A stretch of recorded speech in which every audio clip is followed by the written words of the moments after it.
Welcome to the Hamsey Analytics Daily Market Commentary. I'm Paulo Navarro. Today is Friday, November 2nd, 2012. For the market internals, the New York Stock Exchange advanced decline differential closed up negative 1,205. Nasdaq advanced decline differential closed up negative 1,127. We had 37 new 52-week highs for the S&P 500 and 6 new 52-week lows for the S&P 500. For the volatility, 540,000 contracts traded on the VIX today, with 67 million in total premiums paid. For the dollar-weighted put-call ratio in November, we saw a 0.74 reading, which is neutral, with 30% of the total premiums paid. For December, a 0.52, which is neutral, with 28% of the total premiums paid. And the last 3 months, January, February, and March, all of them bearish, with around 50% of the total premiums paid. Here we have the daily chart for SPX. We have a big down day today, 13.4 handles, or basically 1% for the day, almost an outside day reversal. And the important thing here was that we bounced off this 0 sigma to the downside. You can see it here. Clearly not positive action here. And after we got a good jobs report this morning, which was good, we spiked up and then we just sold off throughout the day. Let's go now and look at the weekly chart for SPX. Here we have the weekly chart. We have an inverse hammer here. We're still green for the week, but not a positive chart here. And also we are at 0 sigma on the weekly chart. We talked about we want to hold these levels. Right now at 1407, it's going to be critical that we hold here. Next week maybe try to get a bounce, but from the action we got here was not very bullish, and we finished at the lows of the day, which was even more bearish here.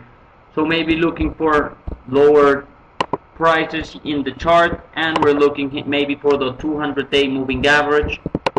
Here you can see it. Maybe come and test this 100-day moving average at 1400, and then come, if we fail there, if we break that, come and break this 1378, 1380 chart. That's going to be pretty important. The 100-day and the 200-day moving average is going to be pretty important here. So keep an eye on this one. We failed at the 55-day moving average. You can see it here. And we are now heading lower. For the weekly chart on the moving averages, you can see it here. Pretty bearish action. And you can see here we're starting to make lower highs every week. And we almost made a lower low here, almost an outside bar week, which is pretty bullish. We stopped at the 20-week moving average, and maybe that's gonna be some support, but from the way we're dropped today, it looks like we want to go lower. So let's go to SPY, and let's start here with the daily chart. Here we have the daily chart for SPY.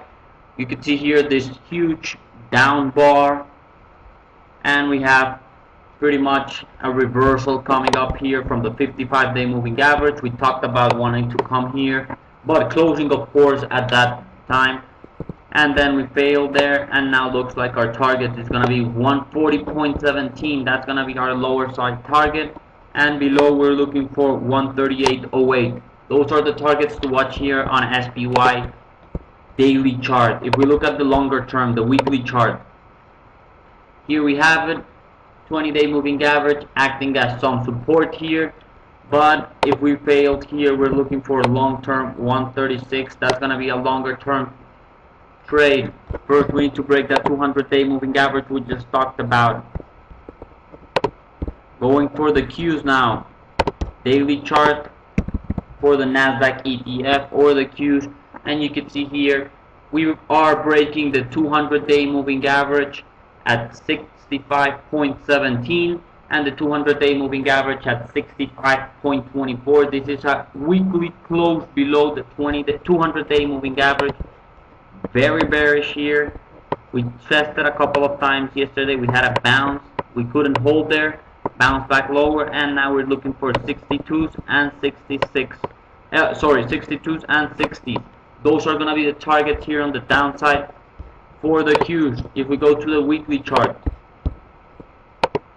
we are looking for 63.70 as being some support. The 55-day moving average, the 50-day moving average, it's going to be important there to hold the 63 level, and then we're looking for the 62 we talked about on the daily chart, and even go to 60, which is here the 100-day moving average. You can see it clearly, the white line.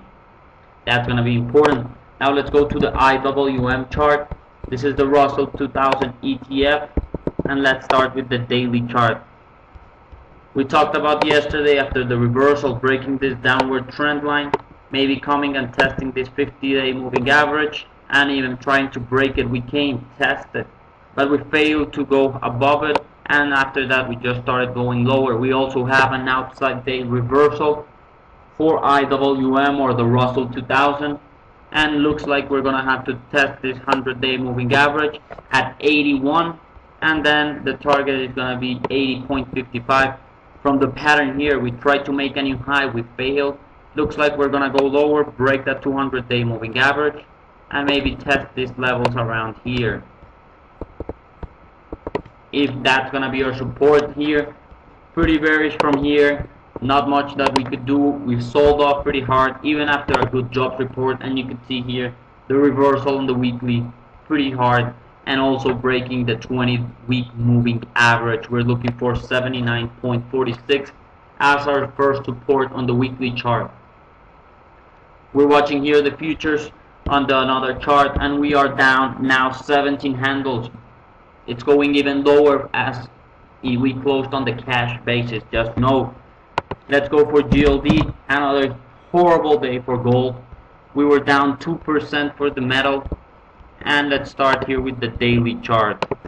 You can see here, futures were down. We gapped down on the jobs report, and then we kept on going lower. We closed at 162.60. Yesterday we talked about going to the 200-day moving average of 161.50.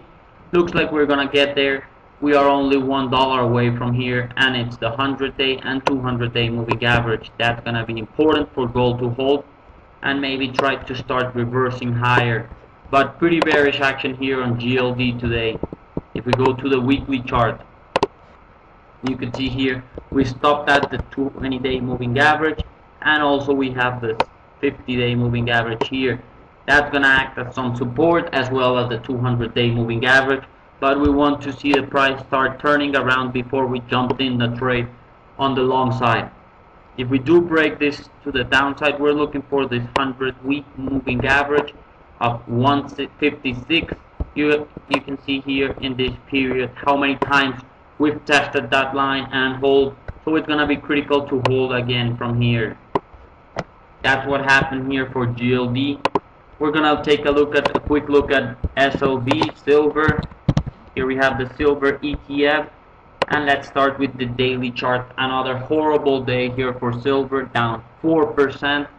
We broke the 200-day moving average, as you can see here. Silver is leading the metals down, and now we're looking for 29.44. That's gonna be our target, and starting to bounce here. Horrible action here. We tried to test this up bear flag we had here, failed, and today we just broke down. Very bearish here. 29.44 is our next support on SLV. And let's look at the weekly chart. Here we have the weekly chart, very important. We have this range here, upper resistance, and this lower support around this level. So we're in between this range on the weekly chart almost for a year right now, or over a year, as you can see, and now we're heading lower. We want to hold this 20-day moving average and 50-day moving average, and try to even go and bounce here maybe for the 32.27. If not, we're probably coming lower and testing this 26.25.5 level. That's going to be pretty bearish if we break to the downside. This chart does not look good for the long side so far. Last chart we're going to look at is the VIX. Let's go here to the VIX chart. And here we have the weekly chart for the VIX. We closed above 0 sigma on the weekly chart at 17.59. but we have a very tight here range. You could see it here, so it's pretty much stuck there in that range. It could move pretty easily as it's so small. Now if we go to the daily chart, a better view here, yesterday we broke to the downside, broke this 200-day moving average, and today we tried to test it to the upside, but we failed. That is something interesting. Even if we had a big down day today, an outside day reversal, VIX did not break the 200-day moving average to the upside, which makes one believe that we might see some relief rally here on the equity side and the VIX pull lower again. That's it for today. Have a great weekend.